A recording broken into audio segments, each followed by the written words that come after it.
네, 라스트 성공 전략 2부 시작합니다.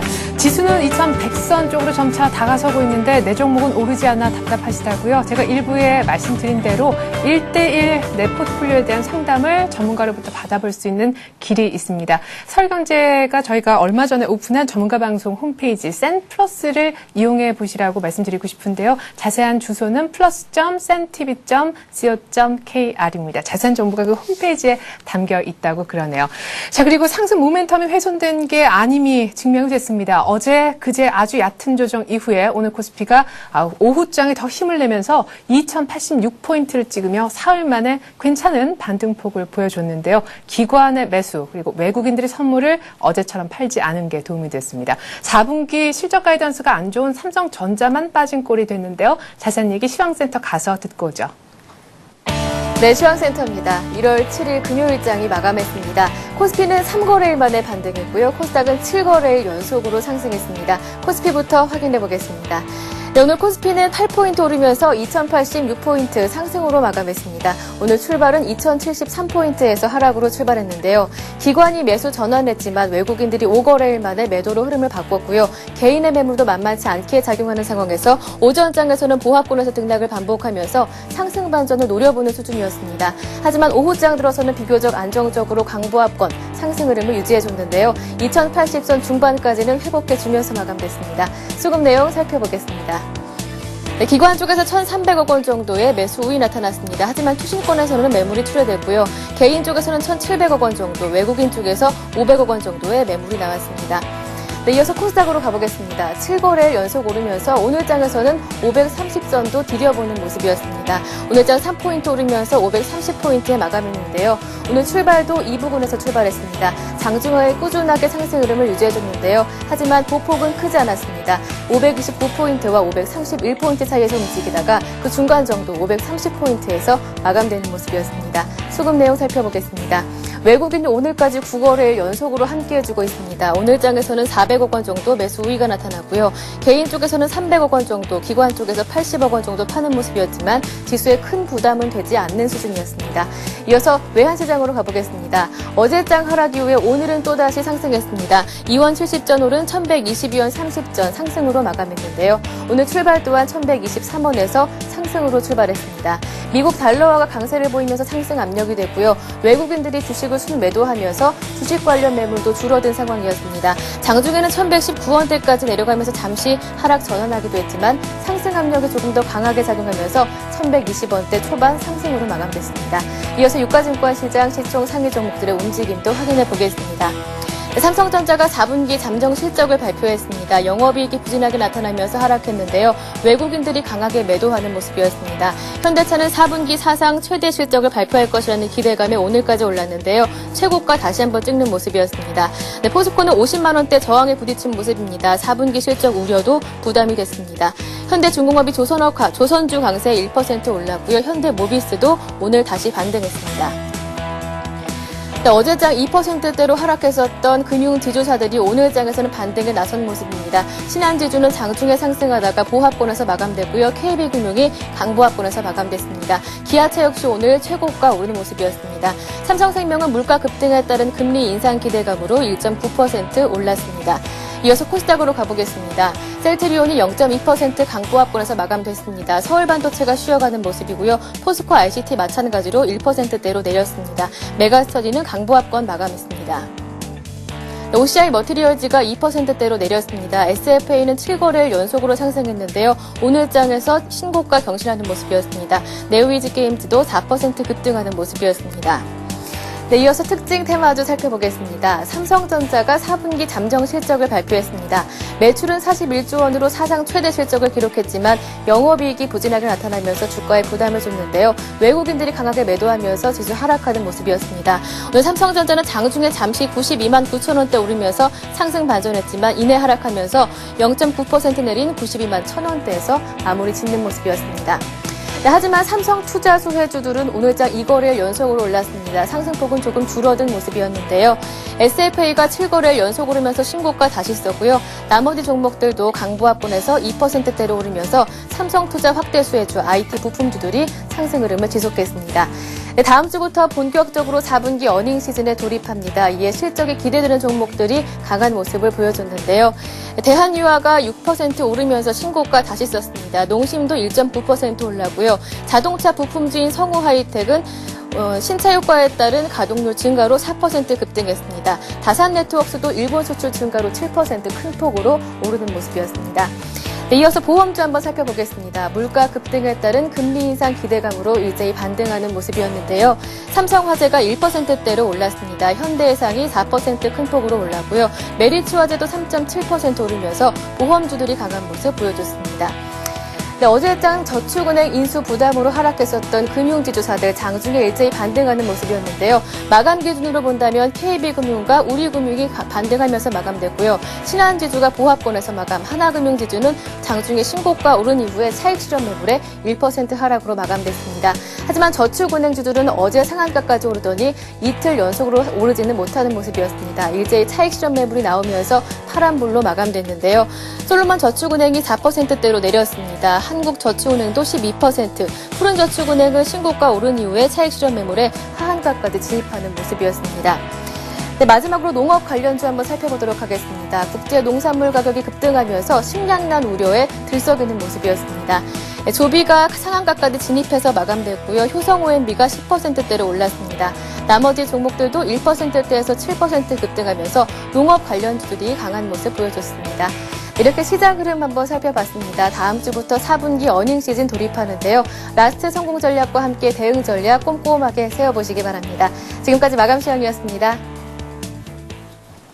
네, 이제는 전문가에게 오늘장 특징 한번 뭐였는지 추려서 들어보고요. 다음 주 전략 미리 한번 챙겨보는 시간 갖도록 하겠습니다. 오늘은 현대증권 투자컨설팅센터로 갑니다. 배정영 수석연구원과 함께 분석해 볼게요. 안녕하세요. 예, 안녕하세요. 네, 그래도 이번 주 마지막 거래일에 괜찮게 반등을 하는데요. 코스닥은 이번 한 주 거의 다 강세였다는 느낌이네요.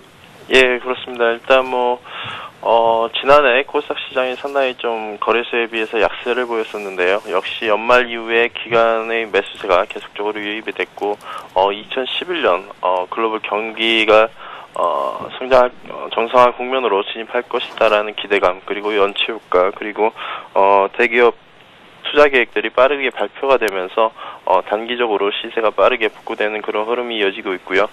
특히 어제 삼성전자가 43조 원의 그런 투자 계획을 발표하면서 코스닥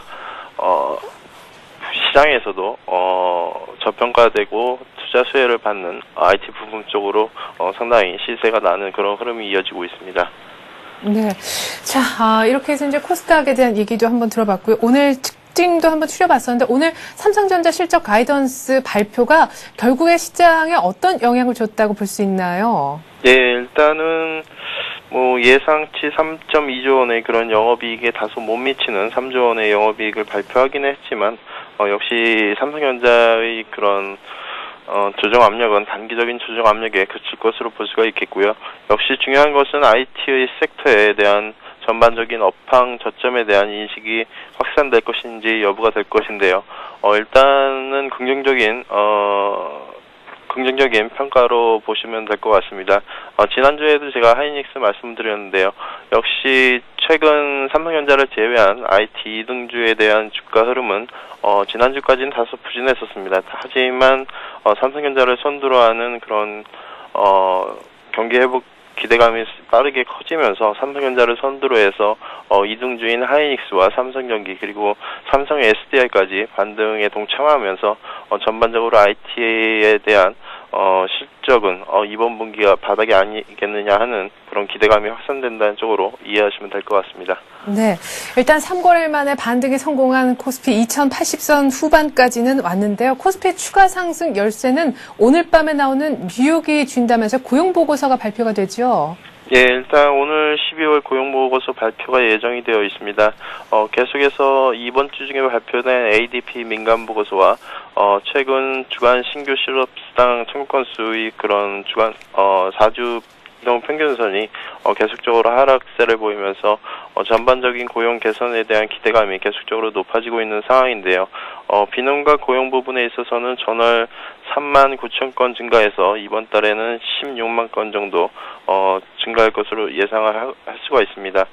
또한 실업률 역시 전월 9.8%에서 9.7%로 하락 전환이 현재 예상되는 상황인데요.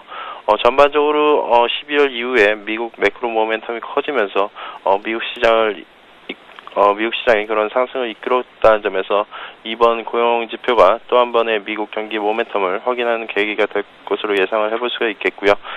다음 주는 역시 이제 매크로 측면과 함께 기업 실적 모멘텀이 추가적으로 뒷받침되는지 여부가 상당히 좀 중요할 것으로 보고 있습니다. 일단은 10일 발표가 예정된 알코아를 선두로 해서 주 후반 인텔과 같은 이제 큰 기업들 실적 발표가 주 후반으로 갈수록 이제 계속적인 발표가 예정되어 있기 때문에 어닝 시즌의 그런 영향력은 주초부터 시작해서 일단 주 후반으로 갈수록 조금씩 커질 것으로 예상하고 있습니다. 예, 그렇군요. 다음 주면은 뭐 미국도 그렇고 우리도 그렇고 완전히 실적이 어닝의 중심에 들어서게 된다 이런 느낌인데요. 실적 어닝 시즌의 투자 포인트는 뭐가 돼야 될까요? 4분기 실적 바닥이 이미 기대가 되고 있는 쪽에는 안 좋게 나오더라도 2차 충격 받을 필요 없는 건지요? 예, 그렇습니다. 일단 뭐 전반적인 기업 이익의 그런 전망치가 절대적인 이익 수치 자체가 큰 훼손이 없을 것이다라는 전망이 우세하기 때문에 이번 분기 역시 안정적인 주가의 흐름들이 그렇게 계속적으로 이어질 것으로 예상하고 있습니다. 역시 오늘 발표된 삼성전자의 그런 실적 발표를 해서 역시 IT 섹터가 그동안 다른 업종에 비해서 실적 전망이 안 좋았지만 이미 매를 맞은 상황이기 때문에 추가적인 충격은 상당히 좀 제한적일 것으로 예상을 해볼 수가 있겠고요. 역시 어닝 시즌 이전에 최근 이익 수정 비율이 계속적으로 좀 상승하고 있습니다.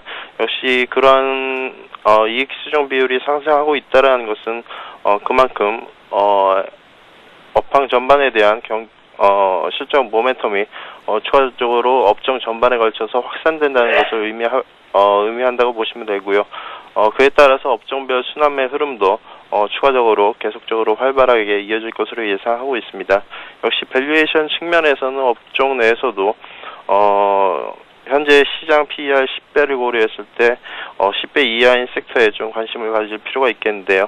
역시 화학과 자동차 섹터가 그 상승을 주도할 것으로 예상하고 있습니다.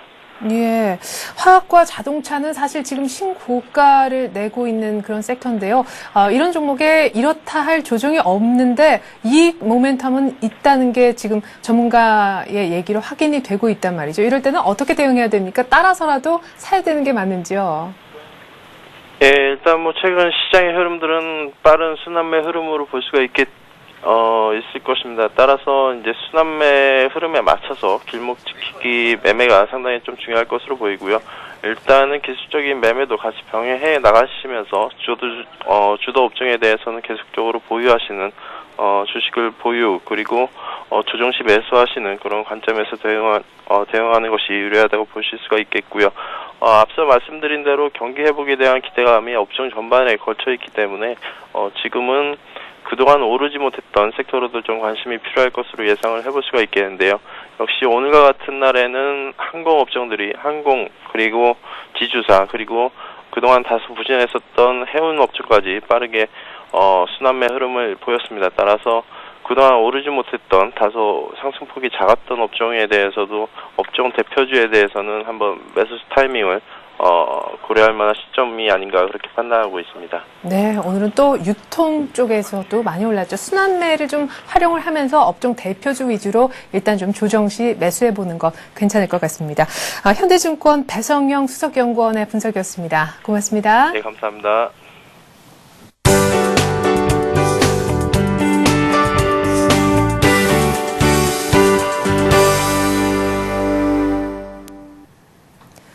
이 시각 주요 뉴스입니다. 정부는 서민물가 안정을 위해 상반기 중앙과 지방의 공공요금을 원칙적으로 동결하기로 결정했습니다. 기획재정부 등 정부 7개 부처는 오늘 국회에서 한나라당과 당정 협의를 갖고 이 같은 내용의 물가 안정 대책을 보고했습니다. 아울러 정부는 올해 농산물 수급 안정을 위해 정부 비축 물량을 최대한 방출하는 한편 전셋값 안정을 위해서도 소형주택과 임대주택 공급을 확대하기로 했습니다. 행정안전부는 이달 중에 이 같은 내용의 지방 공공요금 안전관리 종합지침을 수립할 계획입니다. 삼성전자가 연매출 150조 시대를 열었습니다.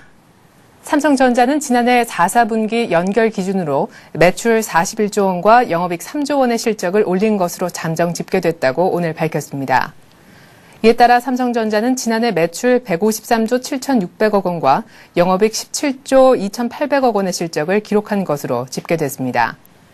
삼성전자가 연간 매출 150조, 영업이익 15조를 돌파한 건 이번이 처음으로 사상 최대 실적이라 평가받고 있습니다.